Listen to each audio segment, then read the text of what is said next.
Voilà, alors rebonjour à tous et à toutes. Donc effectivement, merci à Logistique Performante pour l'invitation à ce Smart Webinaire sur le thème de l'automatisation logistique, les bénéfices pour les entreprises. Et donc, on a effectivement décidé, si ça veut bien, voilà, de vous parler aujourd'hui, ça veut pas, ça veut de l'automatisation des transferts de charges, puisque ben, vous l'avez vu, il va y avoir des redites par rapport à ce qui a été dit à travers KUKA, à travers Opent notamment, mais également à travers l'intervention de Savoie.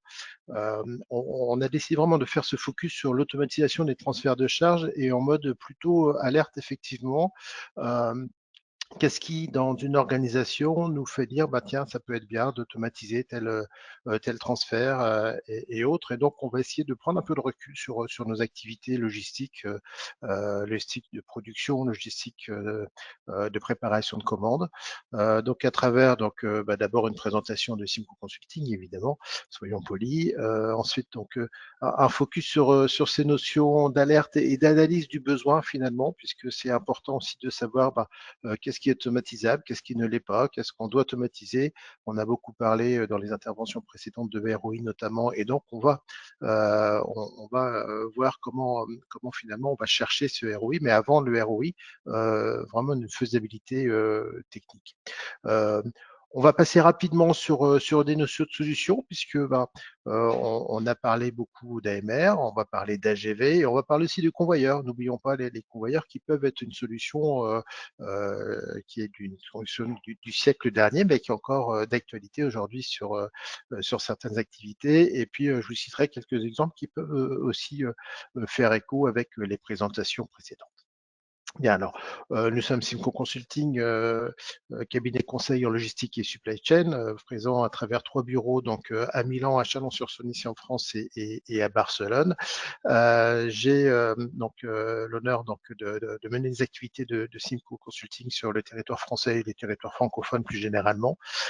Et donc, nous allons là où nos clients nous emmènent à travers donc des études de faisabilité qu'on peut appeler aussi avant-projet sommaire, à travers de l'accompagnement dans la mise en œuvre. L'idée, en tout cas, c'est vraiment la mise en performance des activités logistiques d'usines de distribution, la supply chain pardon, au sens large, mais également la certification Calliope qui nous permet d'assurer des formations avec des prises en charge par les OPCO. L'idée étant de revenir aux fondamentaux de la logistique. Bien souvent, on a des personnes qui ne sont pas forcément issues d'un cursus logistique ou qu'on a formé un peu sur le tas sur un poste de travail. L'idée, c'est de prendre du recul sur les organisations, sur les systèmes d'information et de savoir comment paramétrer correctement quelles ressources de valeur ajoutée on peut avoir sur les différents postes de travail dans nos métiers d'entrepôt et de distribution. Alors, je vous parlais d'alerte hein, et de signes précurseurs. J'ai commencé un petit peu à les synthétiser. C'est évidemment non exhaustif. Voilà, on peut avoir dans une organisation des trajets qui sont répétitifs. On peut avoir des problèmes de goulot, des problèmes d'attente, de coactivité, des trajets qui sont très longs ou au contraire très courts mais très fréquents, où on a peu d'espace, où on a du problème à recruter. Enfin, tous ces éléments ont été quelque part cités dans les trois présentations que vous avez eues dans le cadre de ce Smart Webinaire. On peut les classer en trois catégories. Hein. C'est la notion de process. Est-ce que mon process finalement est compatible avec une automatisation de ces transferts? On ne parle pas de stockage, on ne parle pas de préparation de commande, on va vraiment faire un focus sur la partie transfert. Est-ce que j'ai des problèmes RH aujourd'hui, hein, la pénurie, ou est-ce que quelque part embaucher un cariste pour faire du point A au point B, du point A au point B toute la journée? On a un client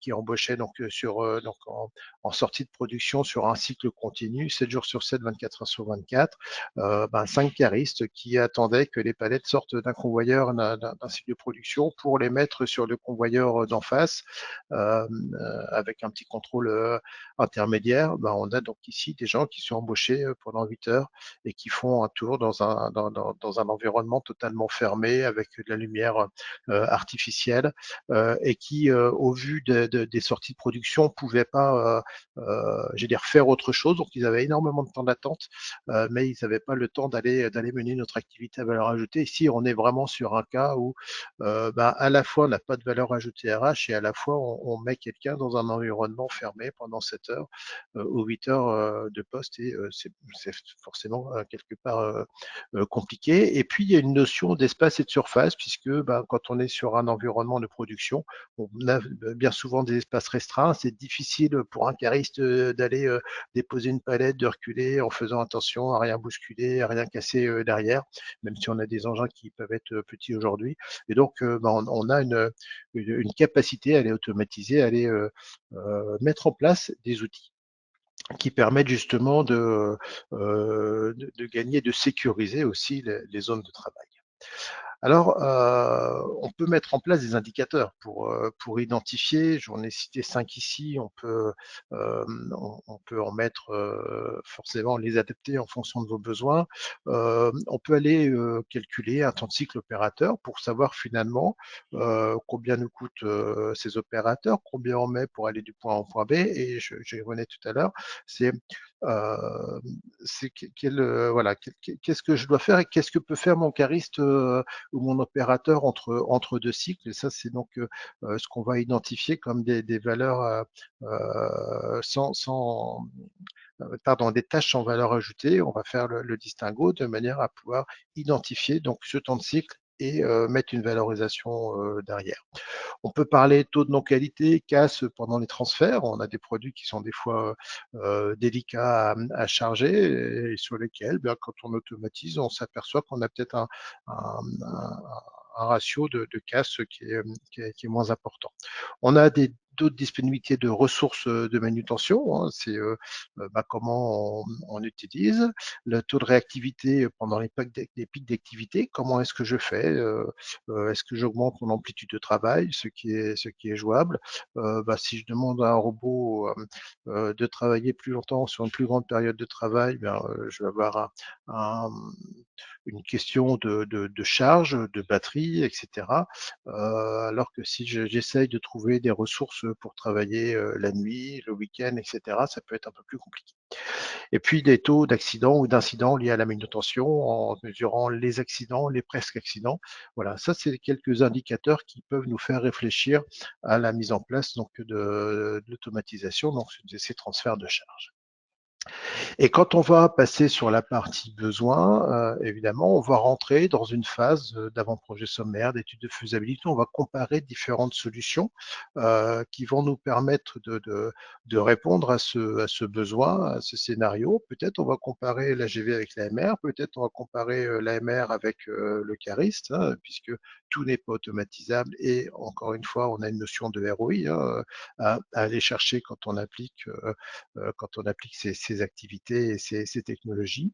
Donc on rentre dans cette logique qu'on connaît bien chez Simco hein, d'avant-projet sommaire, mais on va la compléter avec une approche d'audit un peu plus spécifique puisqu'on va vraiment, encore une fois, se focuser sur les besoins et les volumes euh, entre le point A et le point B et voir bah, qu'est-ce qu'on peut faire aussi puisque bah, on ne va pas se contenter d'une liaison, on va essayer de faire travailler nos systèmes automatisés sur d'autres liens. J'insiste beaucoup aussi quand on fait l'identification du besoin, on va vraiment chercher le besoin et pas les pratiques. On fait bien le distinguo entre les deux parce que bah, sinon on risque de réitérer ou d'automatiser un process qui lui est peut-être déjà superflu ou qui répond pas exactement aux besoins et on risque d'être déçu, de calculer un mauvais ROI alors que bah, quand on reprend vraiment ce besoin distingué des pratiques avec l'évolution de nos organisations, de systèmes d'information. On peut avoir plutôt des bonnes surprises quand on creuse et quand bien même on n'automatise pas derrière, ça va toujours permettre d'amener de l'optimisation en termes de process. Alors je vous parlais d'audit, on appelle ça audit, on appelle grille de diagnostic. J'ai cité ici une quinzaine de points qui nous permet, en mettant une notation de 0 faible ou négatif à 2, donc fort, fréquent, critique, d'avoir une grille de notation. On va parler de fréquence de transfert, on va parler de répétitivité. Alors je rentre pas dans le détail des contenus, puisque évidemment vous aurez le support avec vous, mais quels sont les volumes traités. On va forcément se poser aussi la question du type de charge. Aujourd'hui, j'allais dire, on n'a quasiment pas de limite, ni dans un sens ni dans l'autre, ni d'un côté ni de l'autre, pour transférer des produits. On peut avoir des colis, on peut avoir des bacs, on peut avoir des palettes, on peut avoir des produits en gabarit, on peut avoir des lots de palettes. On peut transférer l'équivalent d'une semi du point A au point B, voilà, avec les bonnes interfaces qui vont bien, ça peut effectivement être jouable. Donc, mais par contre, on va pas transférer une palette avec une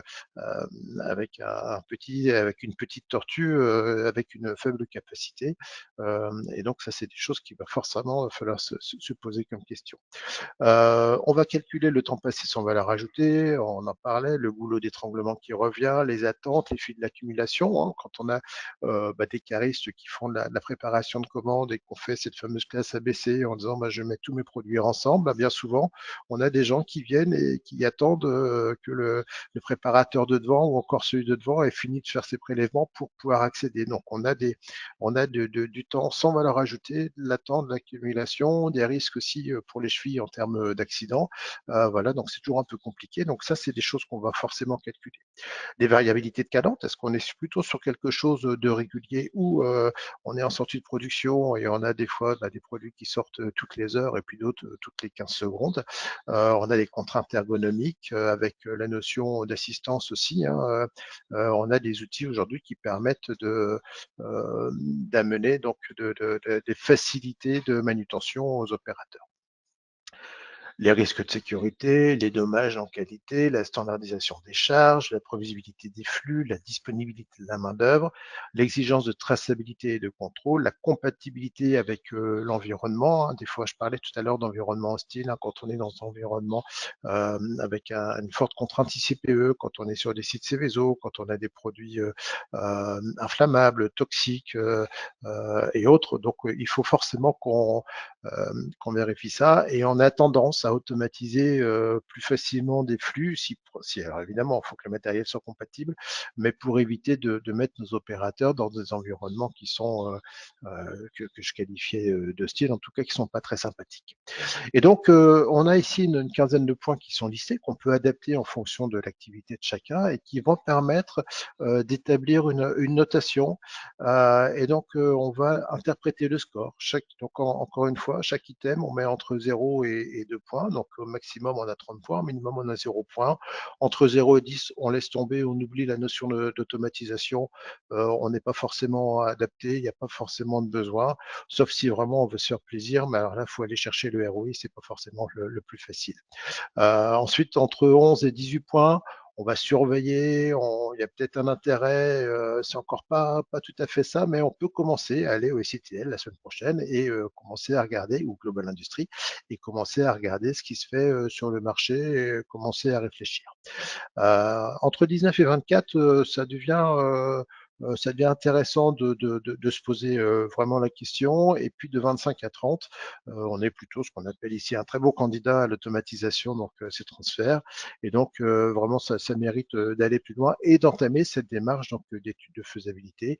Et cette grille d'audit va nous permettre de calibrer finalement, de connaître, de maîtriser, d'interpréter son process.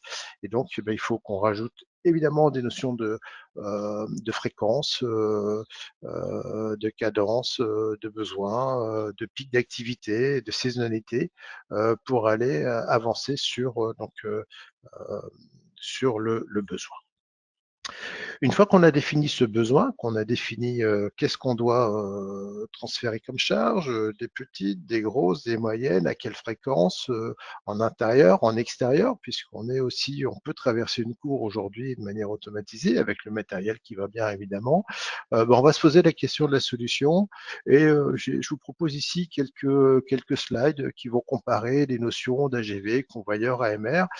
Tous ne sont pas incompatibles ensemble, hein, évidemment, mais l'idée, c'est évidemment d'aller chercher. Alors, les AMR, on en a beaucoup parlé ce matin. La partie AGV, qui est peut-être un peu plus ancienne que les AMR, sont des engins qui historiquement prennent des charges beaucoup plus, enfin plus grosses, hein. Les premiers AMR sont arrivés plutôt sur des déplacements colis, ils commencent à être intéressants sur la partie palette. Enfin, quand je dis commence, ça fait quelques années quand même.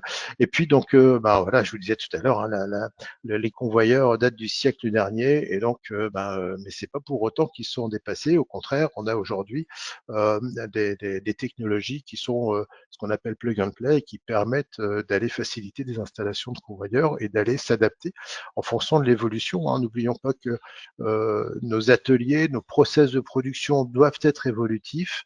On vit dans un monde qui bouge très vite, on a besoin de flexibilité, et c'est vrai qu'on avait plutôt l'image de l'automatisation générale et des convoyeurs, en particulier des chevilles au sol, et une fois que c'est fait, on touche plus à rien pendant pas mal d'années. Là, l'idée, c'est plutôt d'avoir aujourd'hui, d'amener une flexibilité qu'on peut trouver à travers donc les AMR, beaucoup, puisque un AMR, on l'a beaucoup évoqué ce matin, va plutôt être autonome et contourner les obstacles. Les AGV, c'est un petit peu plus compliqué, puisqu'aujourd'hui, ils suivent plutôt un chemin qui est fixé, et s'il y a un obstacle sur leur trajet, ils vont s'arrêter puis attendre gentiment que le chemin se libère. Les convoyeurs aujourd'hui, ils peuvent bloquer un accès d'un atelier alors, chose qu'on fait, on fait pas beaucoup d'habitude, mais j'insiste beaucoup. On est indépendant des acteurs et des fournisseurs du marché. On est indépendant des 3 fournisseurs que vous avez qui ont participé à ce smart webinaire ce matin. Je vais présenter des visuels pour illustrer mes propos. Voilà, c'est pas de la publicité, c'est pas des produits, du placement de produits. C'est juste pour expliquer un petit peu donc les évolutions, et donc avoir quelques visuels sous les yeux. Alors voilà, les convoyeurs, hein, nés au début du XXe siècle pour transporter des marchandises. À l'époque, on parlait plutôt de mécanisation d'ailleurs, pour vraiment aller du point A au point B. On peut l'associer au taylorisme, et donc on va plutôt combiner une organisation scientifique avec l'automatisation du transport pour arriver donc à ces destinations. Et donc au fil du temps, on a rajouté des notions de lecture de code barre, de lecture de puces RFID, de contrôle de gabarit, des choses comme ça, puisque donc ces convoyeurs peuvent aussi permettre de relier une zone de production avec une zone de stockage automatisée. Si on reste sur ces convoyeurs, voilà, et qu'on regarde, donc on est sur des systèmes qui sont plutôt fiables, avec une technologie qui est plutôt simple. On va transporter de la palette, du colis, on peut transporter alors du vrac également, hein, donc c'est-à-dire qu'on a des colis directement sur des tapis. On est en rouleau, en bande, en godet. On a l'image aussi de ces convoyeurs qui vident des tas de sable pour les déplacer, pour les charger dans des barges par exemple. Et ils sont aujourd'hui, je vais dire, de moins en moins fixes au sol. On a des possibilités, vous voyez ici sur le visuel en bas à gauche, là, un convoyeur, si on n'avait pas cette partie qui puisse s'ouvrir, bloque l'accès entre une zone et une autre. On est obligé de mettre comme à droite une notion d'escalier, etc. Donc on ramène on a un peu de complexité. Mais quand on a une zone de production à connecter avec enfin sortie de production à connecter avec une zone fixe, on peut se permettre d'avoir ces convoyeurs. Et on voit la livraison de barquettes carton sur le deuxième visuel aussi, où là on va plutôt exploiter la hauteur, donc on perd l'inconvénient, j'allais dire, de l'occupation au sol, et on va plutôt occuper la hauteur. L'automatisation du transfert de charge peut se faire aussi à travers des AGV. Alors là, on a quelques visuels. La couleur n'existait pas encore sur les photos dans les années 50, 70. Transport de matériaux plutôt sur des petites distances. Et donc le jet de guidage, hein, on parle de filoguidage, hein, des rails qui sont dans le sol. Alors aujourd'hui, euh, on va faire donc des ouvertures dans le sol pour mettre les guides. Voilà, c'était cette notion donc d'AGV. Il y a eu des améliorations sur la fin donc des années 90, 80-90, où on a commencé à parler de notions de navigation, donc de laser, de capteurs infrarouges, de systèmes de vision, de lecture de QR code, etc. Donc, mais on a cette notion d'autonomie puisque ben, le système vient récupérer une charge pour la déplacer à travers, donc là aussi, on en parlait tout à l'heure, un trajet forcé. Et puis donc au fil du temps, on s'est amélioré en termes de communication, de coordination de mouvement, l'intégration donc de tout ce qui va être intelligence artificielle, robotique et autres. Et donc on a équipé beaucoup ces AGV de conteneurs. Vous voyez, je vous parlais de grosses charges qu'on peut confier à ces AGV. On peut aussi en faire des tracteurs. Ils peuvent tirer des wagons de palettes hein, pour éviter aussi de faire 10 allers-retours. Ben, ils emmènent directement 10 palettes qui vont charger, ensuite prendre en charge pour emmener donc vers le point B. Alors, ces AGV, si on fait un peu le bilan, hein, on est plutôt sur des itinéraires qui sont définis. On a de la détection d'obstacles, mais pas du contournement. On a des zones dédiées parce que c'est difficile d'avoir de la collectivité. Hein, c'est un point important quand on parle d'automatisation, d'AGV, d'AMR. Ils sont adaptés à la charge. Ils peuvent être en intérieur et en extérieur, alors sous conditions de sol, de bande de roulement, de température, etc. Donc c'est quelque chose, on peut pas dire d'office, bah tiens, je vais prendre mon produit, je vais l'emmener dans la cour. C'est un peu plus compliqué que ça. Et aujourd'hui, les AGV équipent nos engins de manutention, j'allais dire traditionnels, des rétractes, des tridirectionnels, de manière à les rendre autonomes. Et on peut partir d'un engin existant et lui donner une autonomie donc de type AGV, à condition évidemment de correctement gérer l'interface qui va bien. Alors, est-ce qu'il faut qu'on parle des AMR puisqu'on en a beaucoup entendu parler à travers donc les interventions précédentes. Les AMR sont une technologie qui sont plus récentes. Ils ont des capteurs, ils sont autonomes en termes de navigation. Et ce que j'ai dit tout à l'heure, bah, s'ils ont un obstacle sur leur chemin, bah, ils vont contourner l'obstacle. Ils ont une vision à 360 degrés et donc ils vont plutôt contourner cet obstacle plutôt que s'arrêter. Les AMR aujourd'hui, on les utilise pour plein de choses. Vous voyez, il y en a un qui est sur le deuxième visuel qui est équipé plutôt d'un niveleur de charge de manière à ce que l'opérateur puisse poser systématiquement ses cartons en fonction du poids sur la palette, donc à bonne hauteur sans se casser le dos. Vous avez des AMR donc, qui transportent des étagères ou des systèmes d'intégration de bacs. On a des AMR qui transportent des palettes. Alors aujourd'hui, on peut les équiper en fonction des fournisseurs, on peut les équiper avec des fourches, un système donc de préhension ou de passer par une table intermédiaire. Et puis on a des EMR, on le verra tout à l'heure un peu plus dans un exemple un peu plus concret, qui viennent en mode Kobo accompagner des préparateurs de commandes. Et donc les préparateurs ont les mains libres et c'est les AMR qui vont assurer la partie transmission, transfert donc des différentes charges.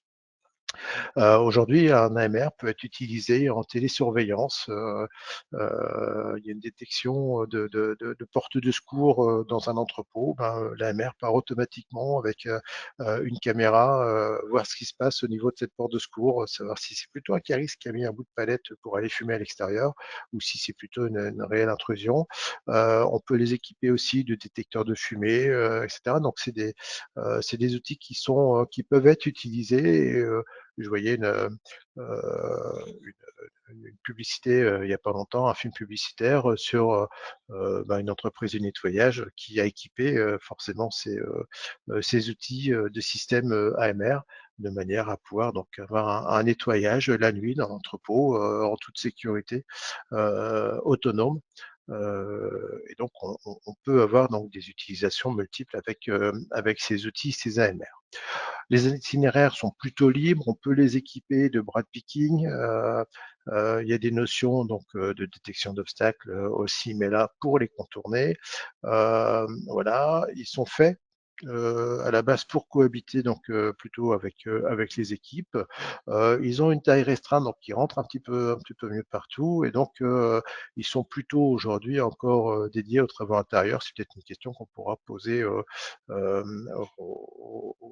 aux entreprises qui participent à ce smart webinaire pour confirmer finalement si aujourd'hui on peut avoir de la technologie AMR qui peut aller en extérieur.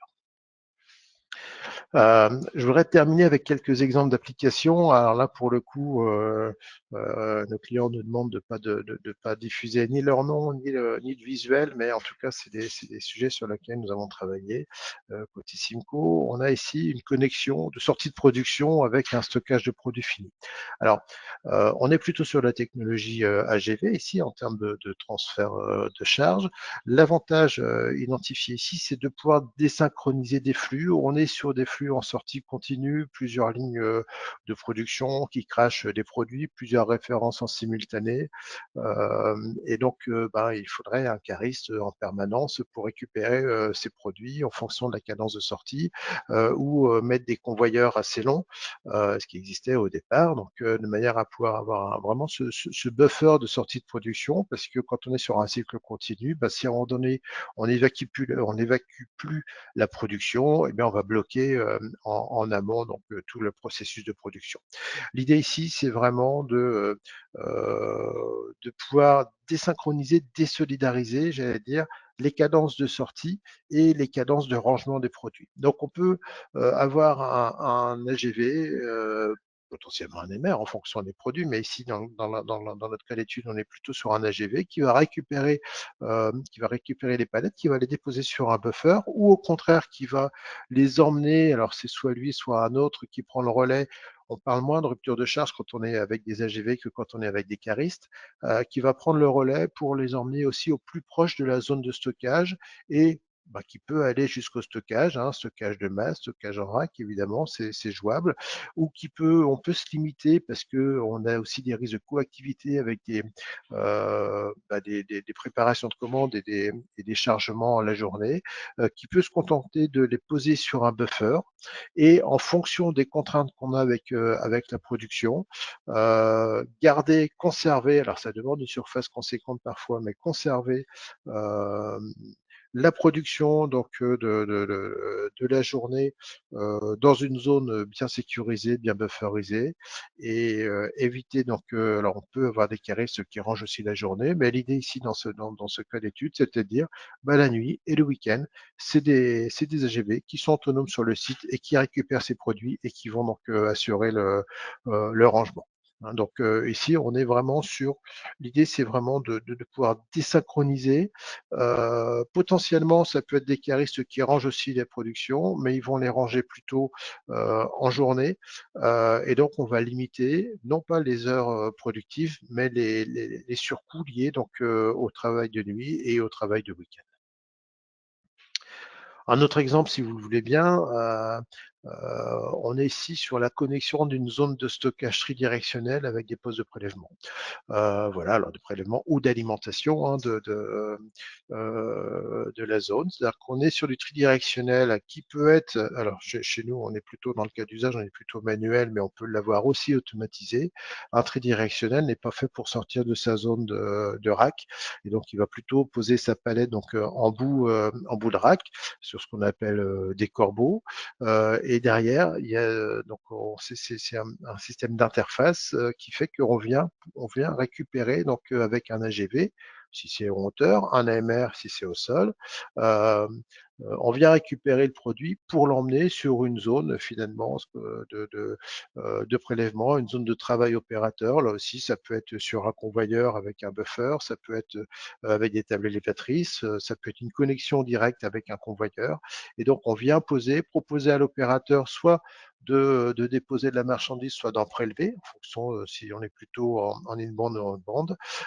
Et donc, ensuite, ce même HGV ou MR va récupérer le support de charge, va le reporter donc en bout de rack. Donc forcément, il y a une interfaçage à prévoir ici avec nos systèmes d'information pour aller chercher les missions et acquitter les missions. Et donc le tridirectionnel, lui, va remonter sa palette donc dans ses racks. On peut le faire avec des palettes, on peut le faire avec des bacs. Et l'idée, c'est d'avoir sur un côté donc des racks, une zone vraiment dédiée à ces systèmes automatisés pour éviter la coactivité, les obstacles inutiles et autres. Et donc ici, on voit que on vient faire disparaître ces tâches sans valeur ajoutée avec un cariste qui prend les produits au point A et qui les amène au point B et puis qui ramène les produits au point A, puis qui les ramène au point B, etc. à longueur de journée.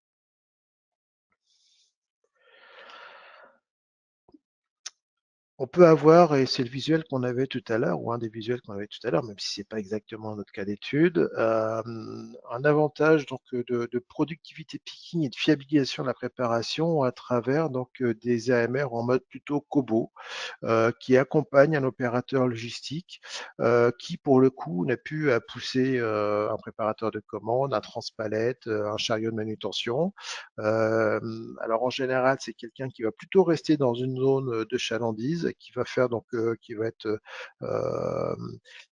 en charge de la préparation, du prélèvement et la dépose des colis donc sur les bacs l'AMR, donc dans une zone donnée, dans une, deux, trois allées de préparation, ou ça peut être plus concentré face à des étagères ou autres.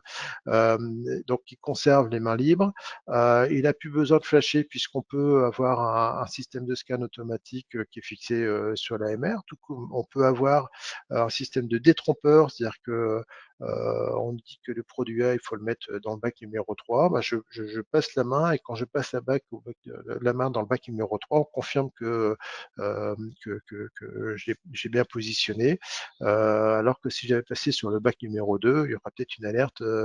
Voilà, donc ça c'est pour plutôt le bon produit au bon endroit. Et derrière, on peut avoir également un contrôle pondéral qui permet de dire, sous réserve, s'il vous plaît, que la donnée est bonne dans les master data et dans le système d'information, qui permet de dire qu'on a bien mis le bon produit avec ce qui fait le bon poids et donc avec la bonne quantité. Donc pas mal de détrompeurs et donc on gagne ici en productivité. Alors l'inconvénient de cette solution, c'est quand même que finalement l'opérateur lui marche beaucoup parce qu'il est debout sans arrêt en train de faire ses préparations, mais il a plus cette notion de main occupée et de flash et d'engin de manutention à trimballer.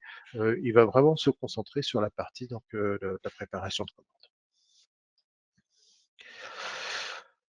On parle ici, dans cet exemple, d'alimentation, d'évacuation de postes de production au sein d'un atelier. Donc, on sort un peu de l'entrepôt, on rentre dans l'atelier et quand on a un atelier avec des lignes de production, on se rend compte que ouais, on a un espace qui est quand même relativement optimisé. Et donc, on a peu d'espace pour circuler. Des fois, les caristes mettre des piles de palettes en bout et puis après c'est au tire-pale qu'on amène la palette sur tel ou tel poste de travail. On peut avoir donc des avantages à faire circuler justement nos AMR qui vont alimenter en contenant vide, évacuer les contenants vides, alimenter les composants, évacuer les produits finis, passer d'une sortie d'une ligne de production à l'entrée de la ligne suivante, ou au contraire évacuer un produit parce qu'il est détecté non conforme, on n'a pas le bon poids, etc. Et donc voilà, on a une flotte d'AMR qui vont prendre des missions, qui vont avoir donc des gares de stationnement spécifiquement, et puis qui vont attendre d'aller sur telle ou telle mission.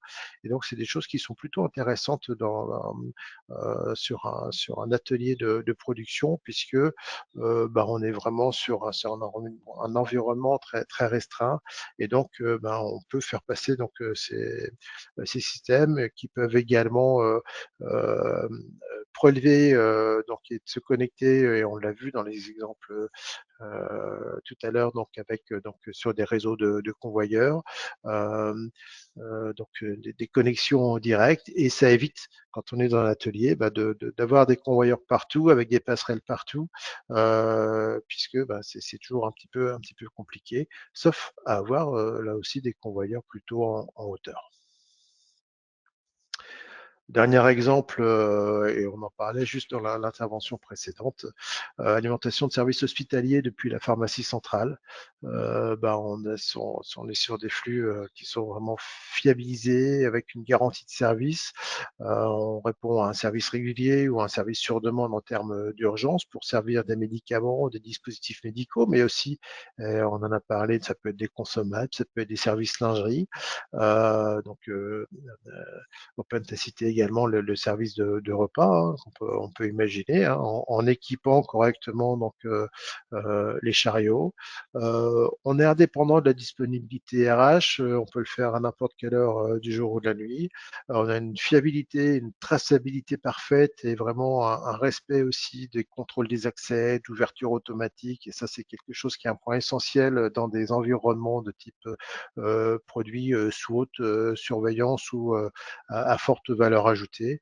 Et puis donc là aussi, hein, une notion de retour des emballages vides et autres. Et donc c'est quelque chose qui est intéressant aller chercher quand on va optimiser donc ces notions de transfert de charge. On imagine mal un convoyeur qui fasse le tour et tous les étages d'une pharmacie ou d'un hôpital pour aller servir tous les services. On est plutôt, quand on automatise ces transferts, sur des petites charges, sur du transfert pneumatique, un peu comme si vous connaissez donc je ne sais pas si ça existe encore, mais sur les caisses de grande surface, quand la caisse commençait à être un petit peu trop pleine, on chargeait un petit tube, on mettait tous les billets, les chèques dedans, et on glissait ça dans un transport pneumatique, et donc la petite boîte de conserve arrivait donc d'un service centralisé. On le trouve aussi aujourd'hui encore dans certains hôpitaux. Mais on s'éloigne du sujet du jour, qui sont l'automatisation à travers la GV et la MR. Voilà, donc j'espère que avoir apporté un complément par rapport à tout ce qui a été dit aujourd'hui. Moi aussi, je fais la pub, puisqu'on sera présent au Global Industrie. Donc encore une fois, Global Industrie cette année, c'est à Villepinte, en face la CTL, aux mêmes dates. N'hésitez pas à venir, sollicitez-nous si vous avez besoin qu'on vous envoie une invitation. C'est avec plaisir qu'on le fera, et au plaisir de se rencontrer donc en visu la semaine prochaine en région parisienne.